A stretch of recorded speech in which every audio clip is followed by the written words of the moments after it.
esse tempo, irmãos, é adorar a Deus, amém? É buscar a presença dEle, é nos enchermos mais e mais de tudo aquilo que a gente pode absorver do Senhor, de tudo aquilo que Ele tem para oferecer. E que no livro do profeta Isaías, capítulo 55, vamos lá? Isaías, capítulo 55. Nós vamos aprender um pouquinho a como extrair essa essência maravilhosa de Deus, a como sair daqui hoje cheio do Espírito Santo, a sair daqui cheio da presença, da unção, da alegria. Amém? Vamos lá? Isaías capítulo 55, versículo 3 em diante. Vamos lá? Isaías capítulo 55, versículo 3 em diante. Sejam muito bem-vindos a esse domingo do Senhor, domingo de Santa Ceia.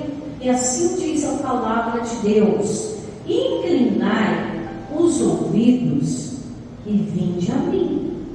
Ouvi, e a vossa alma viverá, porque convosco farei um concerto perpétuo, dando-vos as firmes beneficências de Davi. Vamos ler novamente o versículo 3.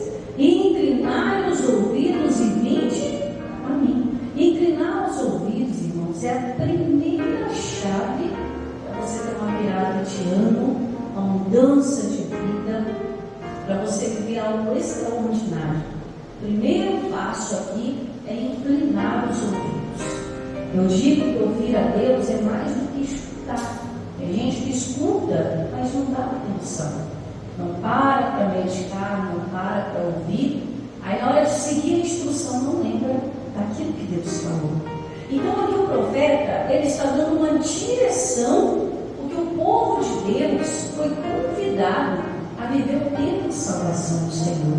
Amém? O povo de Deus está sendo convidado a mudar de vida, a não ser que você queira continuar do mesmo jeito, as mesmas pendengas, as mesmas situações ano após ano. Claro que não, pastor, eu quero mudar de vida, eu quero mudar minha mente, quero mudar meu corpo, quero mudar minha alma, quero mudar meu espírito, quero que minha família seja renovada, transformada, quero mudar meu setor de trabalho, eu quero tudo novo de novo.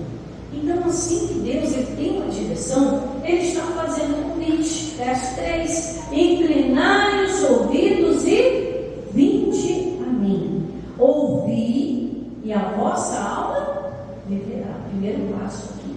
Não é por força, não é por violência, mas a Bíblia diz que é pelo Espírito dele. Assim diz o Senhor.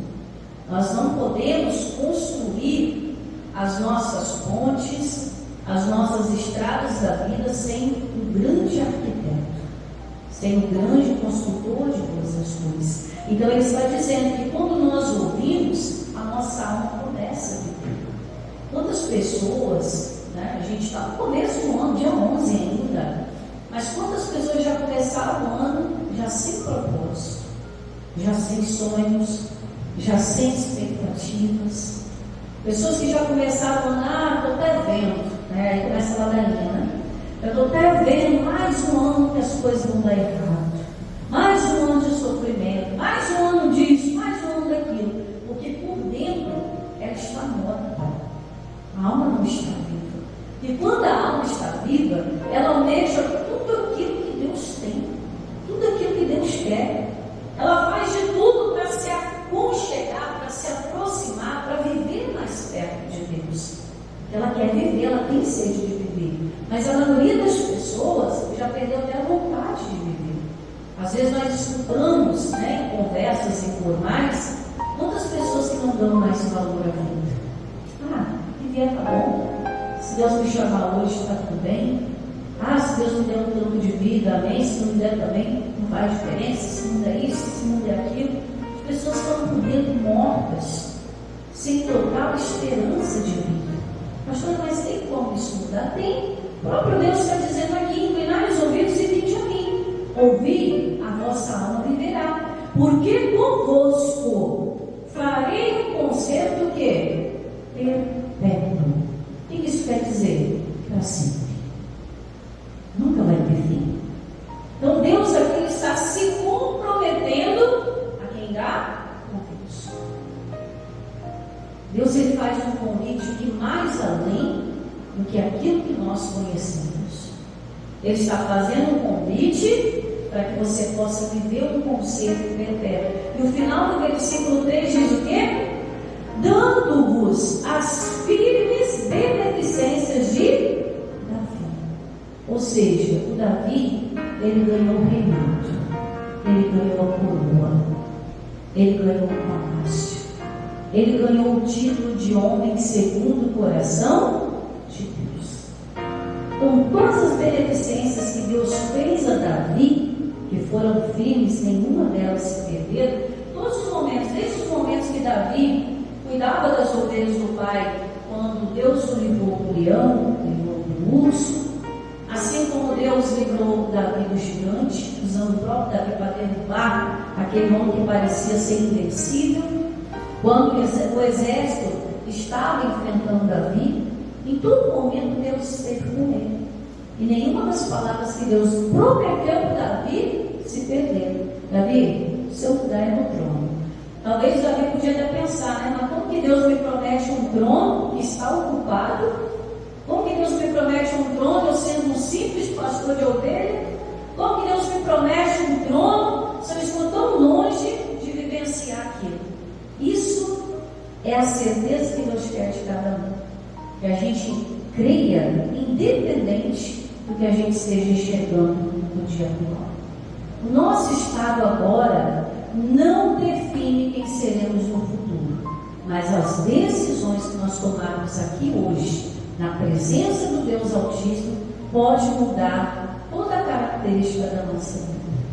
Pode nos tirar de trás das malhadas, pode nos livrar dos exércitos, pode nos livrar da fome, pode nos livrar da doença, da miséria, da derrota. São decisões que nós tomamos que podem nos tornar vencedores ou perdedores nessa vida.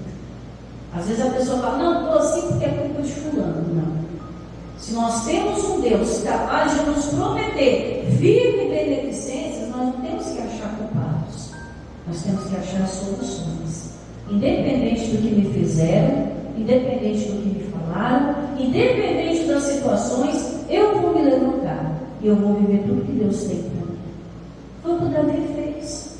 Davi em nenhum momento se arrependeu de ter recebido a unção de Deus. Porque Davi, ele sabia que Deus era fiel, porque quem promete não é fiel para cumprir. O povo de Deus precisa olhar mais para a palavra do que para a circunstância. Não, pastor, mas eu estou vendo que o negócio está caminhando errado. Mas peraí, o que a palavra está dizendo? Eu tenho que confiar no que eu vejo?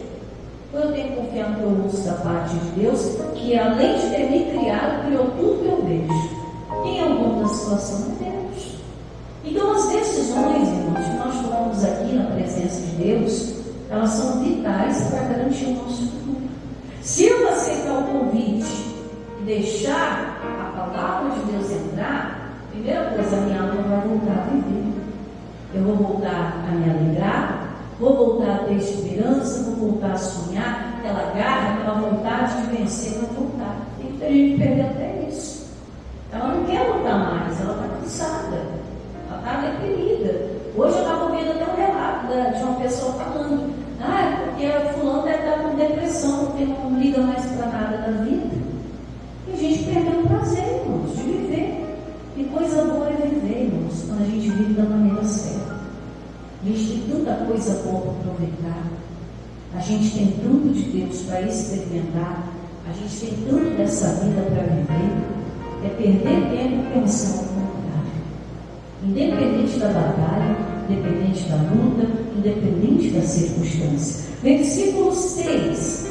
E aqui ele está te dando direções para nós. Uma oportunidade, olha aqui. Buscai ao Senhor enquanto se pode achar, e invocai-o enquanto ele está o quê? Perto. Essa oportunidade exige de nós um senso de urgência. O que o Senhor Jesus diz lá em Mateus 6,33? Mas buscai primeiro o reino de Deus, a sua justiça, e todas as demais coisas o serão acrescentadas. Nós temos que definir o que é urgente para mim hoje. Aquilo que você define como urgência é aquilo que você vai focar mais, é aquilo que você vai dar mais atenção, é aquilo que você vai colocar mais no seu tempo, não é verdade? Quando eu defino buscar a Deus como um senso de urgência na minha vida, quanto mais de Deus eu buscar, mais dele eu vou ter. O Davi, independente das batalhas que ele vivia, Davi passou um tempo, se você pegar um tempo para ler a história de Davi, ele tinha todos os motivos do mundo para desistir daquela coroa, para desistir da promessa de Deus, porque o bichinho sofreu, viu? Passou fome, foi humilhado pela família, nem a família acreditava nele, chamava ele de pastorzinho qualquer. Volta lá para cuidar da meia dúzia de ovelhas do seu pai. Era menosprezado. Os irmãos não confiavam nele. Até quando ele foi lutar pelo gigante, muitos dos soldados que estavam escondidos viram: o que você vai poder fazer? Um menino não vai poder fazer nada. Davi diz: eu vou contra esse gigante na força do meu Deus, no nome do Senhor dos Exércitos. Ele não abriu mão daquilo que Deus tinha colocado sobre os ombros dele. Davi passou fome, Davi passou frio, Davi morou em cavernas, totalmente diferente de palácio, né, irmãos? Totalmente diferente. Mas quando ele lembrava da promessa de Deus, o que ele fazia? Adorava. Por isso que Davi foi um homem segundo o coração de Deus. Porque em nenhum momento de tudo que ele passou, ele perdeu a essência de adorador. Ele sempre estava lá, oferecendo louvores, né, oferecendo sacrifício. Para quem não sabe, a maioria dos salmos, né, além de orações, foram canções que Davi fez para Deus nos piores momentos da vida dele. Hoje nós lemos aqui histórias, nós vemos situações aqui tão lindíssimas, mas a gente não sabe quanto foi difícil para Davi poder falar: Deus, obrigado por tudo quando tudo estava mal. Senhor, obrigado pela tua presença quando ele estava sozinho naquela caverna. É difícil, Deus. Essa é a essência que Deus está buscando. Que deu forças para o Davi lutar e esperar o tempo da coroação. Confiar em Deus, buscar a Deus. Você quer vencer uma batalha na sua vida que talvez você nunca conseguiu vencer? Você quer mudar aquilo que as pessoas estão dizendo que você é? A única maneira de você se transformar alguém, transformar uma situação, é fazer isso aqui, ó. Buscar o Senhor enquanto se pode achar. Salomão disse: na sepultura ninguém louva a Deus. Não há ciência, não há indústria, não há nada. O nosso tempo é agora. Nosso tempo de buscar, de nos revigorar, nos fortalecermos é agora. E aí ele continua dizendo aqui, ó, versículo 7. Ele continua dizendo: deixe o ímpio o seu caminho, e o homem maligno os seus pensamentos, e se converta ao Senhor, e se compadecerá dele. Torne para o nosso Deus, porque grandioso é em perdoar. Na verdade, isso aqui, irmãos, é dar um basta naquilo que nos afasta do Senhor. Às vezes, irmãos, eu tenho sempre falado aqui na casa de Deus, que às vezes é fácil até da pessoa liberar perdão para outros. Não, pastor, aquele mal que me fizeram, eu já perdoei. Até converso com a pessoa, né? Às vezes acaso a pessoa já perdoou e realmente perdoou, né? O mal que no passado foi feito, até prejudicou, trouxe prejuízos, ela até perdoou. Mas às vezes há situações que ela não consegue se perdoar. Então aqui Deus está dizendo, no finalzinho, porque Ele é grandioso em quê? Em perdoar, em perdão. Então tem casos em que a pessoa, ela precisa parar e pensar: não, se Deus é grandioso em perdoar, o perdão dele já é sobre mim, eu tenho que me perdoar.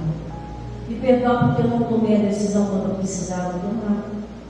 Me perdoar quando eu errei com uma pessoa que eu não deveria errar. Não é ficar se condenando. E quem tem esse papel, quem tem essa função de condenação, é Satanás, irmãos. Satanás é o acusador do homem. Ah, pastor, mas agora eu vou pagar de bonzinho. Não, você errou, realmente. Nós erramos. A A Bíblia diz que todos nós pecamos e estamos destituídos da glória de Deus. Mas é oferecido a nós um novo caminho, o caminho da grandeza e do perdão de Deus. Ele pode limpar as nossas vidas, Ele pode limpar o nosso coração. Davi mesmo foi um homem que pecou e pecou muito. A gente sabe que quando ele adulterou com a Batseba, ele mandou o marido dela para a guerra para poder ele morrer e o Davi poder assumir sem risco algum o filho que estava na barriga dela. Ele tramou e tramou a morte de um inocente. Mas o Davi se humilhou diante de Deus. Senhor, realmente eu errei. Eu pequei contra o céu, pequei contra a terra, eu pequei contra tudo que é dito, contra toda a verdade, contra o teu Espírito. Mas ele clamou das entranhas, irmãos. Ele falou: não retires de mim o teu Espírito Santo. Porque quando o Espírito Santo é retirado, o homem morre. Física e espiritualmente. Ele morre. O Davi pedindo o perdão, né? Ele precisava se perdoar de ter feito aquilo. E ele se perdoou e ele pôde contar com o perdão de Deus. E Deus deu uma nova chance para ele. Então, às vezes a condenação está aqui dentro. Nós não conseguimos ir adiante por um mau passo no nosso passado. Mas às vezes a pessoa não entende. Ninguém nasceu perfeito. Ninguém nasceu sabendo. Talvez as circunstâncias te forçaram a tomar aquela atitude. Mas agora é diferente. Você não vai fazer mais. Amém? Agora o entendimento eu vou transformar. Eu vou recuperar o tempo perdido. Vou ser uma bênção. E a Bíblia diz que no lugar da nossa vergonha, Deus nos dá dupla honra. Ele te honra uma, duas vezes. Amém? E ele continua dizendo aqui no 8: porque os meus pensamentos não são os vossos pensamentos, nem os vossos caminhos, os meus caminhos, diz o Senhor. Porque assim como os céus são mais altos do que a terra, assim são os meus caminhos mais altos do que os vossos caminhos, e os meus pensamentos mais altos do que os vossos pensamentos. Ou seja, os de Deus são melhores, incomparáveis. Quando a gente está imaginando uma coisa, Deus está imaginando para nós uma outra totalmente diferente. Pastora, como é que eu vou saber disso? Quando você inclinar o ouvido para ouvir a Deus. Eu nunca imaginei na minha vida, irmãos, pregar o Evangelho ou estar dentro de uma igreja evangélica. Foram caminhos totalmente diferentes. Meu sonho de infância era me tornar uma veterinária, né? Deus, né, tinha colocado algo no meu coração e eu sempre andei dos animais. Não, vou ser veterinária quando crescer. Cabra, tudo ali, sempre gostei muito de animal. E os animais sempre se deram muito bem comigo. Mas quando eu cresci, quando eu entendi que Deus não me chamou para cuidar dos animais, Deus me chamou para cuidar de ovelhas, de gente, de pessoas. Então, o caminho de Deus foi bem mais alto do que o meu. Talvez se eu fosse seguir o meu caminho, eu nem estava aqui hoje para contar a história. Às vezes a gente olha, Deus nos conduz por estradas tão diferentes. Poxa, pastor, eu não me imaginava para onde eu estou agora, morando no lugar que eu estou morando agora. Eu não me imaginava estar no trabalho que eu estou agora, tendo a família que eu tenho agora. Talvez você imaginava outras coisas na sua mente, mas quando você entendeu o propósito de Deus, essa caminhada sua ficava leve. Ela vai ficar mais fácil. E você vai entender o seu propósito até naquela família mais conturbada que você tem. Nossa, pastor, minha família, misericórdia. Minha família de todo mundo. Todo mundo tem problema familiar. Toda casa, né, tem um que dá problema, né? Toda casa tem um que chora, tem um que lamenta, tem um que reclama, tem um que é briguento. Toda casa tem, irmãos, né? Não fique se menosprezando, achando que a sua família é a pior, é a mais perturbada, isso aqui. Não. Quando você entende o propósito, você está ali para gerar uma mudança naquelas pessoas, a caminhada fica leve. Você entende? Eu tenho um propósito de Deus aqui. Ah, mas por que eu estou nesse serviço tão perturbado? Todo mundo persegue nesse trabalho? Ué, você está ali para ser luz naquele lugar, para mostrar que com Deus você consegue superar as dificuldades. Então, tudo na nossa vida, irmãos, tem um propósito, tem um porquê. E quando a gente inclina o ouvido e ouve a Deus, a gente percebe, não, o Senhor está me conduzindo no caminho mais alto que eu posso imaginar. Pensamento dele para mim é melhor do que o meu próprio pensamento.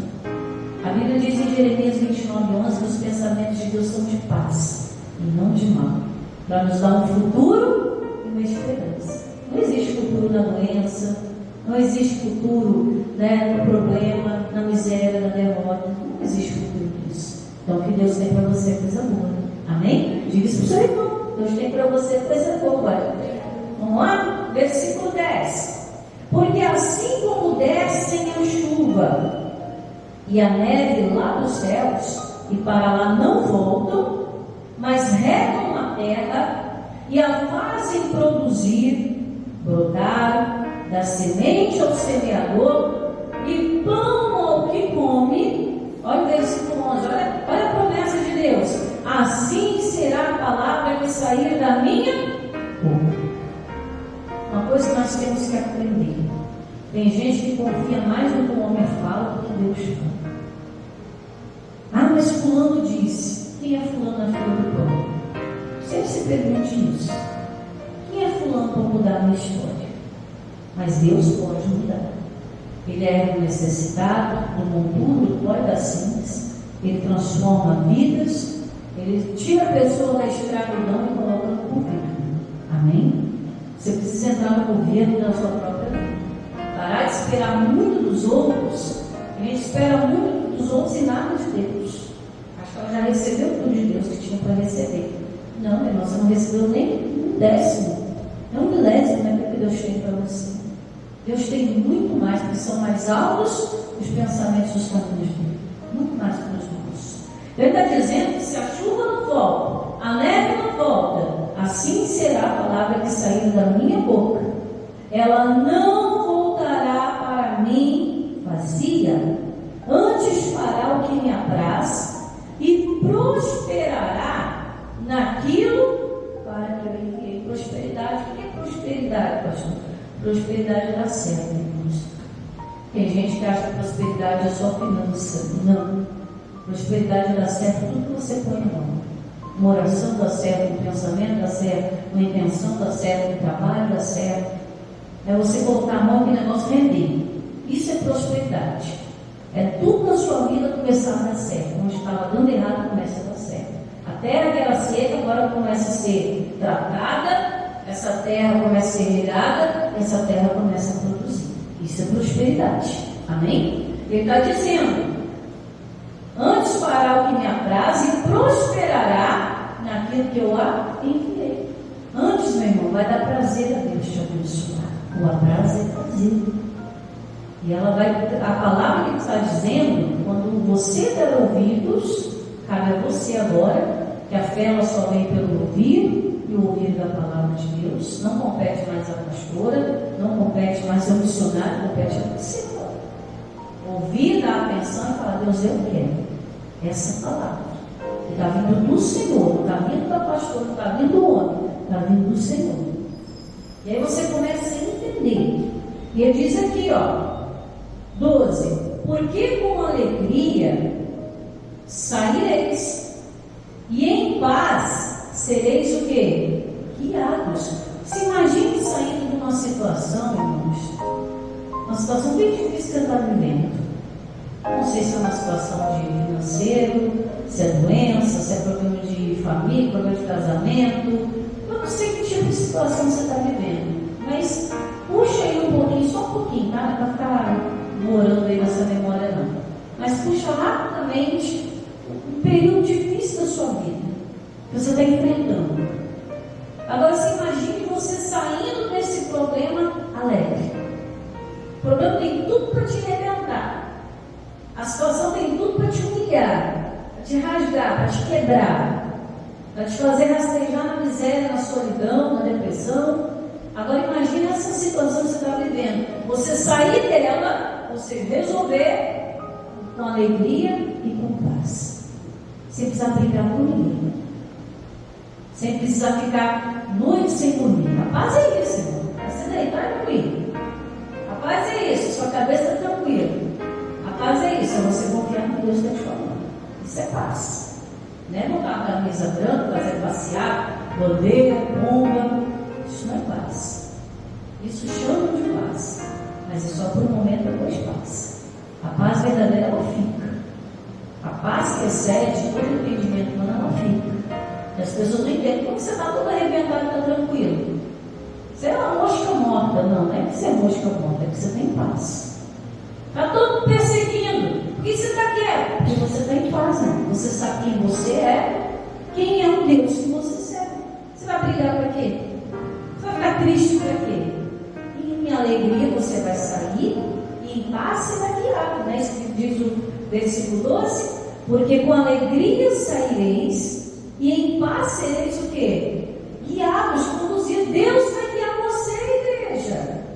Mas não vai guiar você como, né, ovelha tonta, não. Ele vai levar você na tranquilidade.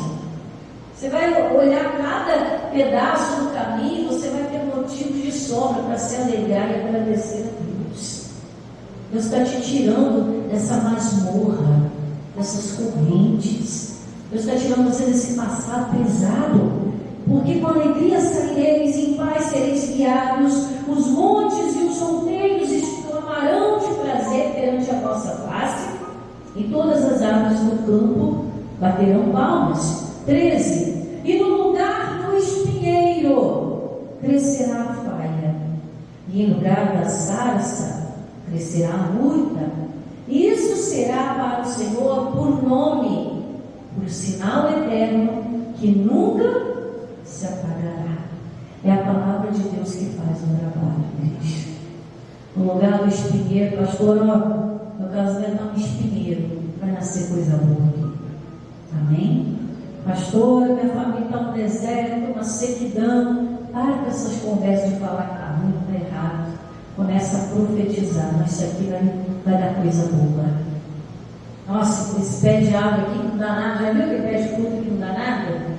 Tem pé de árvore, irmãos, que no interior a gente chama de macho, né? É aquele pé de árvore que é para frutificar, não frutifica nada. Mas se aquele pé de árvore, aquela frutífera, né? Se ela é bem cuidada, se ela tem uma raiz bem cuidada, regada, é claro que ela vai produzir. Não existe nada infrutífero onde Deus coloca o poder dele, onde há o amor de Deus. Então talvez você pense, a minha vida já parou de produzir. Não parou nada, só precisa ser regado, cuidado. Tem gente que precisa deixar Deus cuidar. Tem gente que quer cuidar de tudo, resolver tudo. Ai, vamos fazer assim, vamos fazer tal, vamos fazer desse jeito. Ele não se permite ser cuidado. Isso talvez nem é a culpa da pessoa. Eu já preguei isso aqui uma vez. Às vezes a pessoa, ela foi, pela vida, ela foi empurrada. Tem que tomar decisão. Se ela não se cuidasse, ninguém cuidaria. Tem gente que teve uma vida sofrida. Se ela não fizesse, ninguém ia fazer. Ela teve que aprender na marra a cuidar dos outros, enquanto ela precisava de cuidado. Tem gente que não aproveitou nem a infância. Tem gente que não aproveitou a adolescência, a juventude, muito trabalho, muito enfado, cuidando de um, cuidando de outro, mas ela não foi cuidar. Então, quando Deus aparece para cuidar do povo, o povo não aceita, porque o povo não sabe ser cuidado. E é nessa hora que a gente tem que parar, refletir, inclinar os ouvidos e entender que tudo que a gente viveu até agora, Deus tem dado mais e Deus tem melhor. Amém? É refletir agora. Eu quero ser cuidado por Deus. Eu quero ser um jardim regado e cuidado pelo meu Senhor. Eu quero voltar a produzir, quero voltar a me alegrar, quero voltar na presença do Senhor. Amém? Você crê nisso? Aplauda Jesus bem forte para a glória de Deus. Amém? Graças a Deus. Abre teu coração agora para Ele.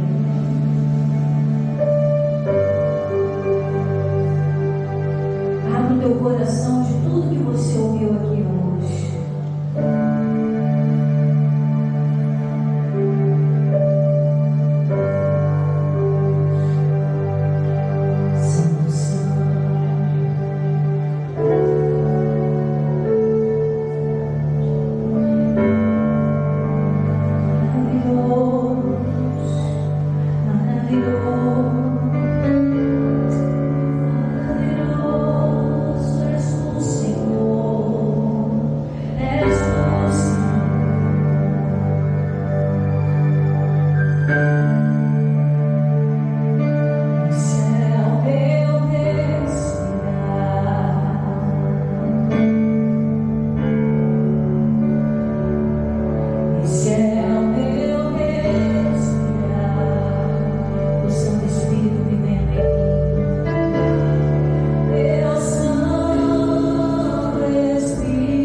semana.